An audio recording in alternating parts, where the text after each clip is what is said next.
Bem-vindos a mais um momento muito bacana da nossa aula de História, né? A professora Pet agora vai estar com vocês. Nós vamos dar continuidade ao nosso momento de aprendizado. Como vocês viram na aula 25, nós estamos trabalhando algo muito específico, que é a formação e funcionamento das monarquias europeias. E vocês vão aí dar continuidade agora na aula 16. Vamos lá?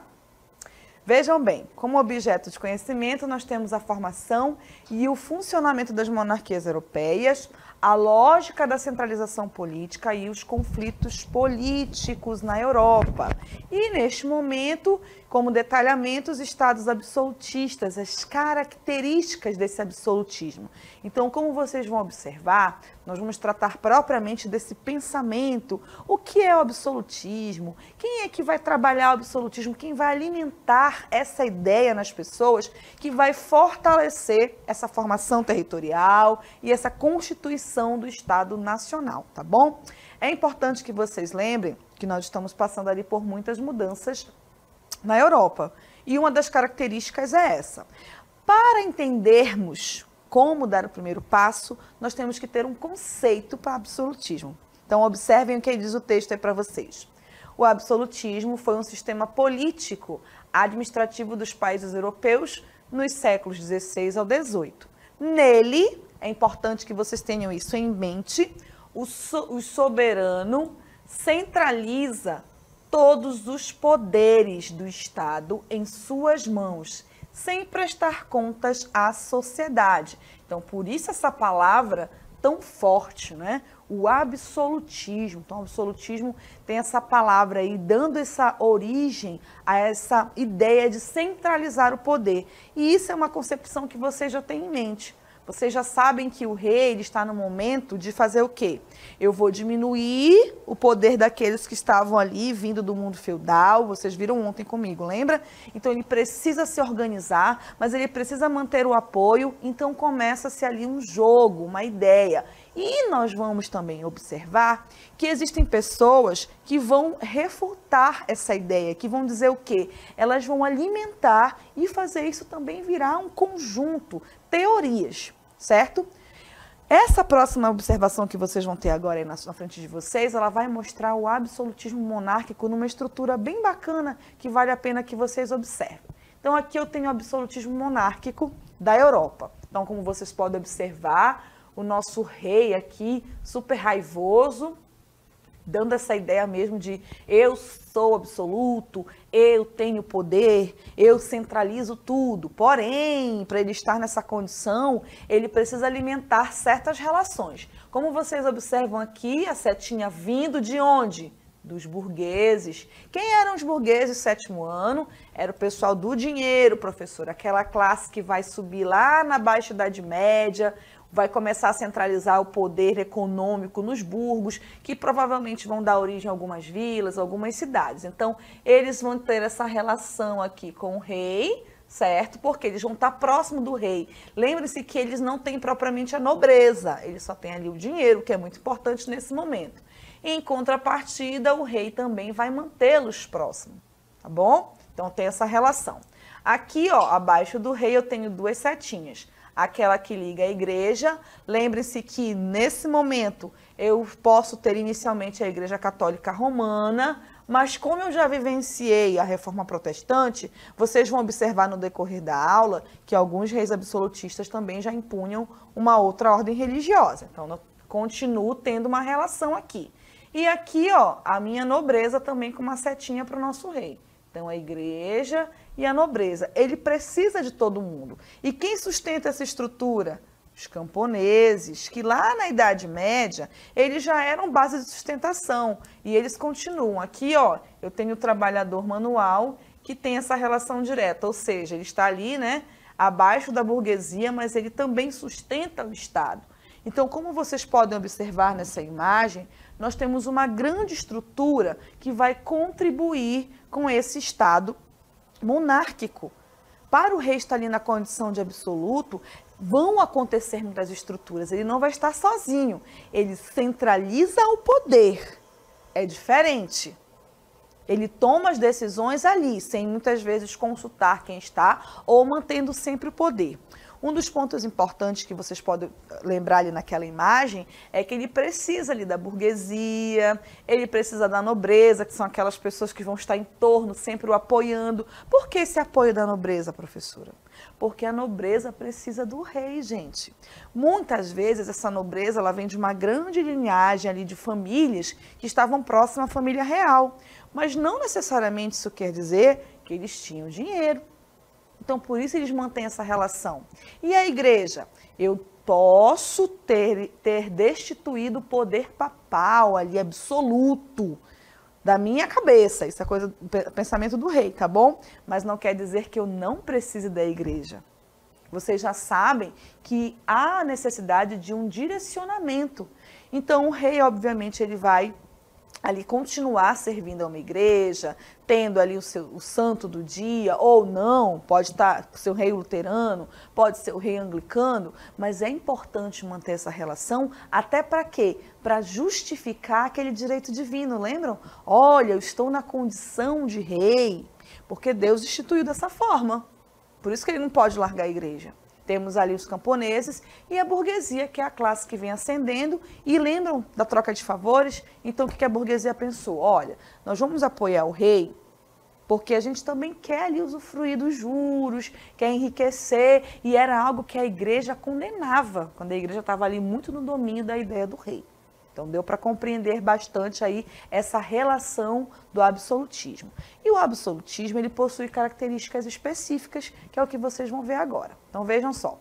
Entre as principais características do Estado absolutista estão: os reis passam a decretar as leis e decidir problemas jurídicos. Olha que interessante. Não havia Constituição que pudesse contestar à vontade as ações dele. Então, vejam bem, deixa eu fazer uma comparação aqui para vocês. Vocês pensem, por exemplo, num país republicano. Vamos dar um exemplo. Então, tem o presidente, que é eleito pelo povo de forma direta. Porém, nós temos ali o poder legislativo, o poder judiciário, que são os poderes que organizam as leis, são os poderes que aplicam a justiça, os problemas jurídicos. Então, as coisas não são definidas propriamente pelo presidente. Há um conjunto, ali a Câmara dos Deputados, os senadores, e há essas instituições, esses órgãos, que é para limitar, inclusive, o poder de um presidente. Então, tem que passar, ele não pode determinar uma lei ali de qualquer jeito. Não, é preciso estudar, observar, certo? Por quê? Porque há uma Constituição. A nossa última Constituição é de 88 e lá estão todos os nossos direitos e deveres. E lá diz que, apesar do voto direto pelo povo, o presidente também tem deveres a cumprir para com o povo. Num Estado absolutista, olha o que diz o nosso texto, não havia a Constituição que pudesse contestar a vontade e as ações deles. Ou seja, os reis absolutistas, eles não têm ali, não, mas lá no documento diz, não existe isso. O que existe é a sua vontade, ele mesmo pode criar as leis e ele mesmo pode aplicar a justiça. Tá bom? Então, isso, para a população, o que vocês se sentiriam assim como população? De repente, vocês estão lá na Europa, né, do século XVII, vivendo essa realidade. E vocês estão vendo que há uma atitude injusta do rei. Eu vou lá reclamar. Mas não é ele que contém tudo ali? Tem um direito para nós no papel? Olha, se você reclamar, aconteceu tal coisa, você pode reclamar. E aí? Não tem, porque ele tem um poder absoluto. Tá bom? Vamos continuar as características.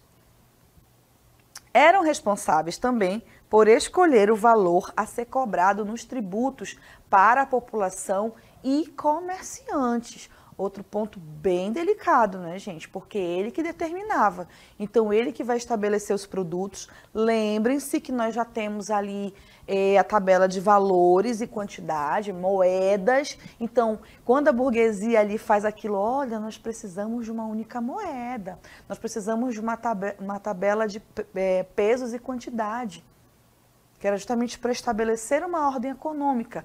E isso vai favorecer esse controle econômico dos governos absolutistas, porque há uma única moeda, há uma tabela de pesos e medidas, então eu consigo controlar isso de uma maneira mais eficiente. Então, aí está ele pode cobrar os tributos para a população e aos comerciantes. E, obviamente, que nem sempre esses tributos e nem sempre esses tributos, esses valores, eles eram cobrados de uma forma justa. Às vezes, aquele mais necessitado, mais humilde, ele não tinha ali uma venda suficiente para pagar, ou aquele camponês não tinha colhido o suficiente aquele ano para pagar. Então, por isso que o governo absolutista, vocês vão ver mais para frente, ele está muito associado também à ideia de declínio econômico, principalmente ao final do seu governo, tá bom? Outro ponto, o rei controlava as forças nacionais. Qualquer ação do poder bélico, tá, do Estado, estava abaixo da vontade do monarca, tá bom? Então, isso que quer dizer, ele estava acima desses poderes, como eu falei para vocês. Quando eu dei o exemplo do presidente, está lá, mas existem leis, existem regras, existe uma Câmara dos Deputados, existe ali o poder judiciário, existe o poder legislativo. No caso de um rei absolutista, não. Ele controla as forças nacionais, ele tem um controle desse exército, e foi uma das coisas bem interessantes que ele fez em relação à nobreza. Quando ele começa a tirar o poder da nobreza, ele começa a estabelecer o poder para si. Porque quando ele diminui o poder da nobreza, ele começa a controlar melhor o exército. Por quê? Porque o senhor feudal, lá na Idade Média, ele tinha um controle de um pequeno grupo ali, bélico, né, de um pequeno exército, então ele centraliza nas mãos dele. Então é um outro ponto muito importante que vocês devem observar. Então, um rei absolutista, ele não aparece do nada, como diz o professor Artemison, é preciso ali, ó, um longo processo para essa concepção, tá bom? Outro ponto, acima do rei só existia Deus, já que em um estado absolutista, o rei era considerado como escolhido do divino para governar o povo. E aí vocês vão lembrar daquele nosso mapazinho mental, onde a igreja está ali, ó, sustentando o poder do rei ainda. Ela é fundamental para alimentar essa ideia, porque existe ali a teoria do direito divino, aonde esse direito divino ele é instituído através da igreja. Então a igreja diz, olha, ele é descendente do fulano de tal, é um poder hereditário justamente para se manter essa ideia. Um outro ponto muito importante, uma outra característica, mas que não está no texto, e vocês vão já entender por quê, são os teóricos absolutistas. O que são teóricos? São pensadores, são filósofos, são homens que viveram aquele tempo e eles escrevem as suas ideias para o quê? Para basear o absolutismo. Então, o absolutismo, para se sustentar, ele também foi muito importante de ser constituído por esses homens, chamados de teóricos absolutistas, que vão trazer suas ideias para fomentar, tijolinho por tijolinho, o poder desse rei ali com um controle absoluto. E para falar sobre esses teóricos, eu trouxe para vocês um professor muito bacana, o professor Ananias Carvalho, que vai falar deles para vocês. Ok, galerinha, a gente vai conhecer hoje um pouquinho dos teóricos do absolutismo. Aqueles indivíduos que se dedicaram a justificar por que o rei tem um poder absoluto em suas mãos, por que o monarca governa com o poder absoluto. O primeiro teórico que a gente vai conhecer é o Jacques Bossuet, que viveu entre os anos de 1627 até o ano de 1704, e era um bispo e teólogo francês que defendia a ideia do direito divino. O que é isso, professor? A ideia de que o rei é rei porque ele é um escolhido, um enviado de Deus para governar, para ser esse monarca. Com essa ideia, então, era impossível, era inviável que um indivíduo questionasse a autoridade do rei sobre o pretexto que estaria questionando a autoridade do próprio Deus. Da vontade de Deus seria questionada pelo indivíduo caso questione a vontade de Deus. A sua principal obra foi justamente a obra da Sagrada Escritura, onde ele conceitua essa ideia do direito divino. Prestem atenção, quando a gente fala de Jacques Bossuet, no contexto do absolutismo, a gente está falando de teoria do direito divino. O rei é rei porque Deus quer que ele governe dessa forma. Segundo teórico que a gente vai estudar e conhecer no dia de hoje é Nicolau Maquiavel, que nasceu no ano de 1469 e faleceu no ano de 1527. Maquiavel também é considerado um dos teóricos do Renascimento italiano.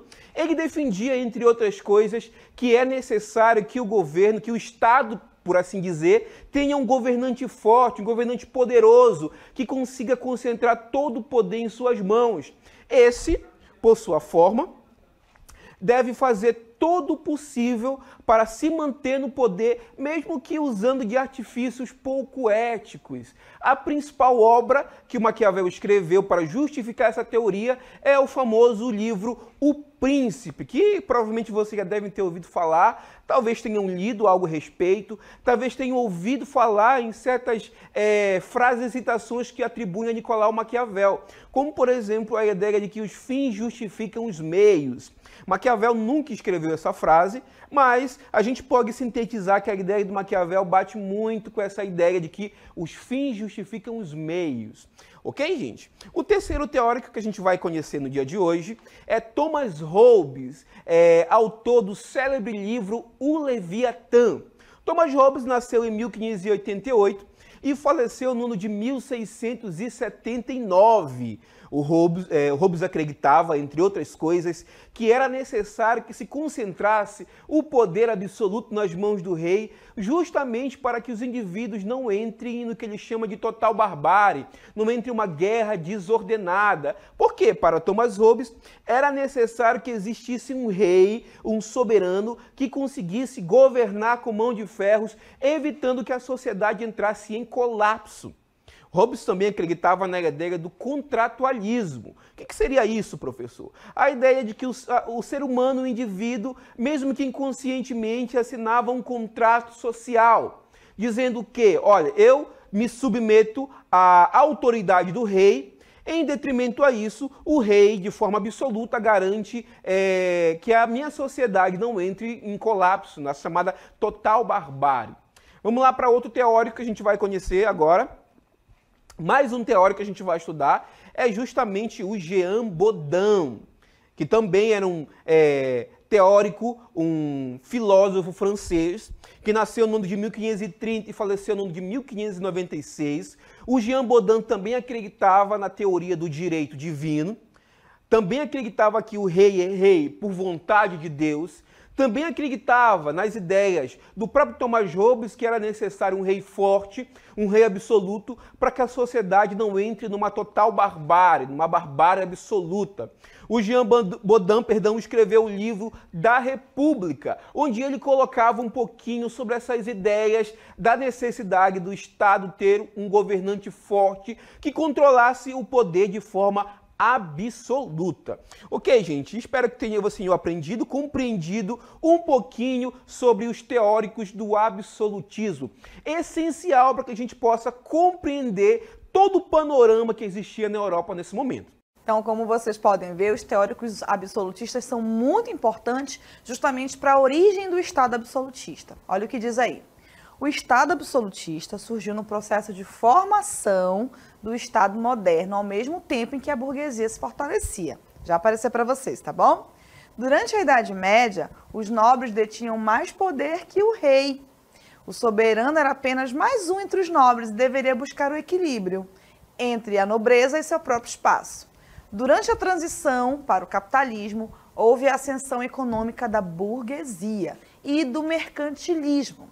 Era preciso outro regime político na Europa centro-ocidental que garantisse a paz e o cumprimento das leis. Então, essa transição aí, feudalismo para o capitalismo, a burguesia, a organização do mercantilismo, a própria reforma protestante, todos esses elementos, eles vão contribuir para estabelecer essa formação do Estado absolutista. E como disse aí o professor Ananias, os teóricos são fundamentais nisso. Vamos continuar.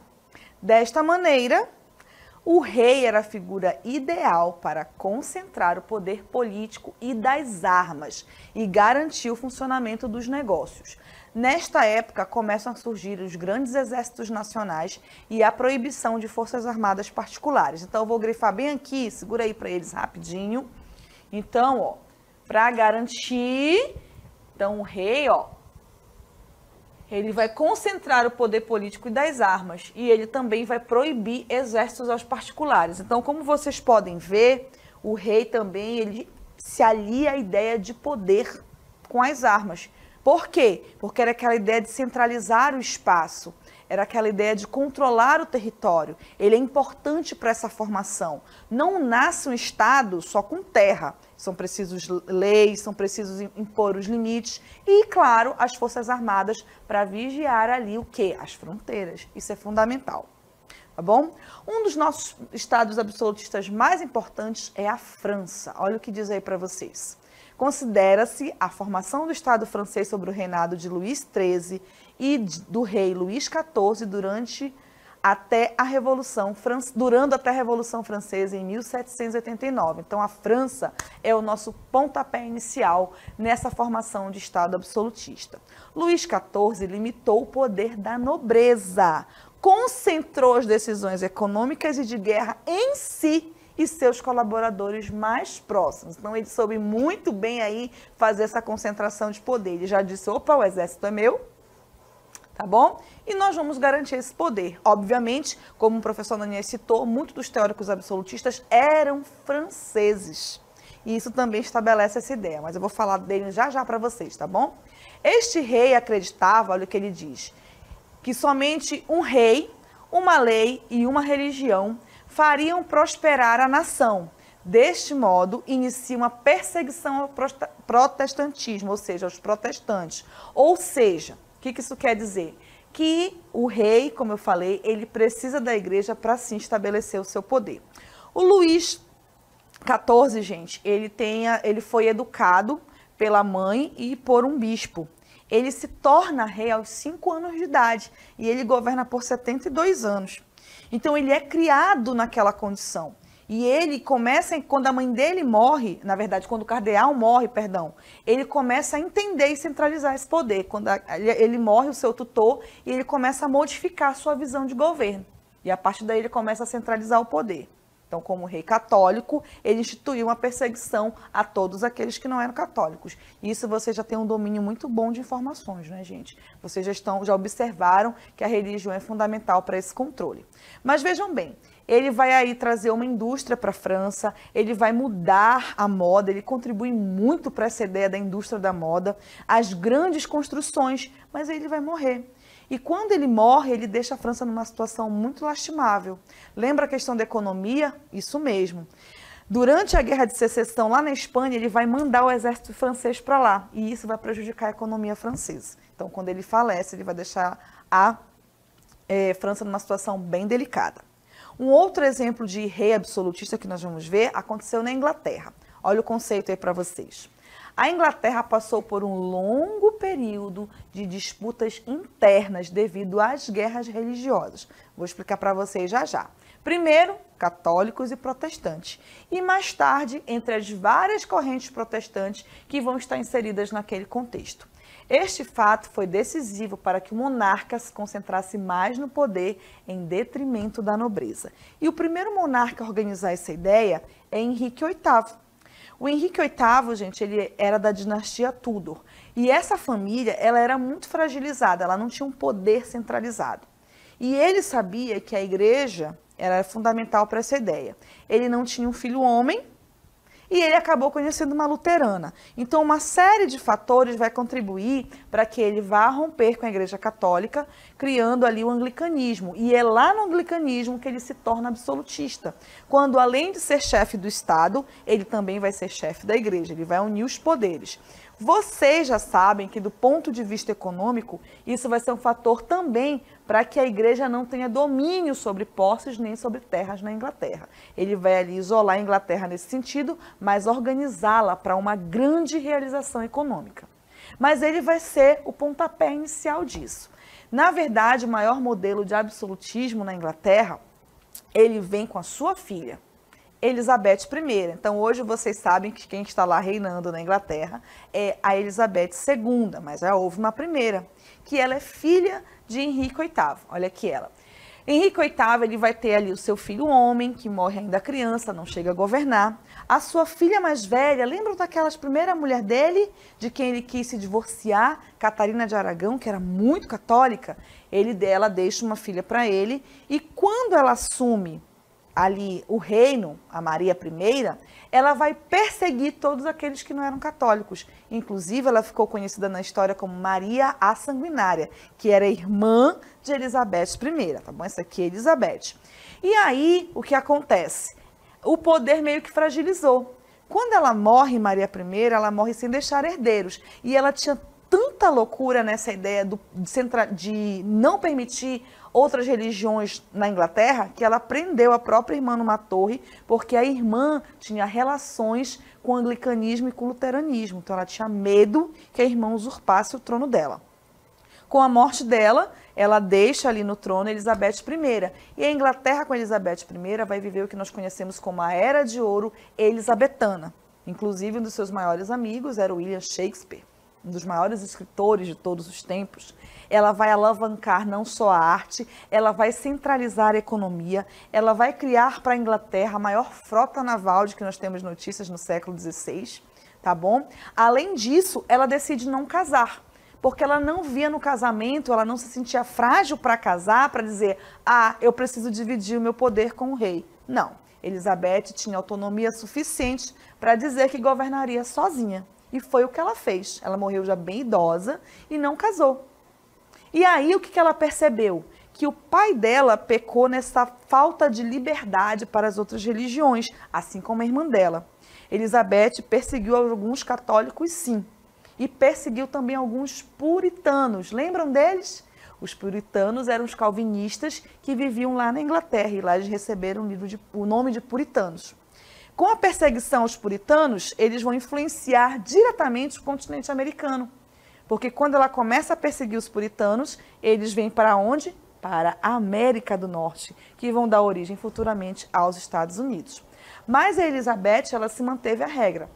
O que ela fez? Eu vou pegar esse poder centralizador que eu tenho, vou organizar a economia inglesa, vou organizar a frota, não só naval, mas também o próprio exército, e vou permitir que não haja perseguição aos católicos e nem aos protestantes. Então, o anglicanismo que a Elizabeth cria, ele tem elementos da Igreja Católica e elementos da Igreja Luterana, da Igreja Anglicana. Então, ela começa a mudar as vestimentas para parecer, talvez, com o Papa. Ela começa a projetar essa unificação. Então, um dos maiores períodos de desenvolvimento da história inglesa no fator econômico e social, eles vão acontecer durante o reinado absolutista de Elizabeth I. Então, ela que vai despontar aí.